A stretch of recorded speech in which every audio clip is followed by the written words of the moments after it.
জয় শ্রীকৃষ্ণ। নম তৎসৎ।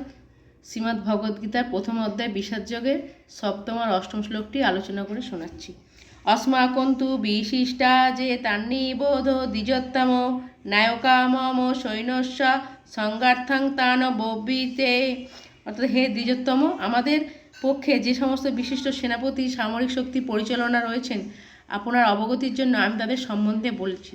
ভবান ভীষ্মশ্চ কর্ণশ্চ কীপশ্চ সমিতিঞ্জয় অশ্বত্থামা বিকর্ণশ্চ সৌমদত্তস্তৈতব চ। যেখানে রয়েছেন আপনার মতোই ব্যক্তিত্বশালী ভীষ্ম, কর্ণ, কীপা, অশ্বত্থামা, বিকর্ণ, সৌমদত্তের পুত্র ভূরিসভা, যারা সর্বদা সংগ্রামে বিজয়ী হয়ে থাকেন।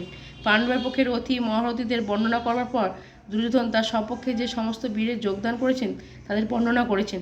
বিকর্ণ হচ্ছেন দুর্যোধনের ভাই, অশ্বত্থামা হচ্ছেন দ্রোণাচার্যের পুত্র এবং সৌমদত্ত ভূরিসভা হচ্ছেন বাহিকের রাজার ছেলে। কর্ণ ছিলেন অর্জুনের বৈমাত্রীয় ভ্রাতা, কেননা রাজা পাণ্ডুর সঙ্গে বিবাহ হওয়ার আগে কুন্তী দেবীর কোলে তার জন্ম হয়। কৃপাচার্যের যমজ ভগ্নীদ্বয়ের সাথে দ্রোণাচার্যের বিবাহ হয়। জয় শ্রীকৃষ্ণ।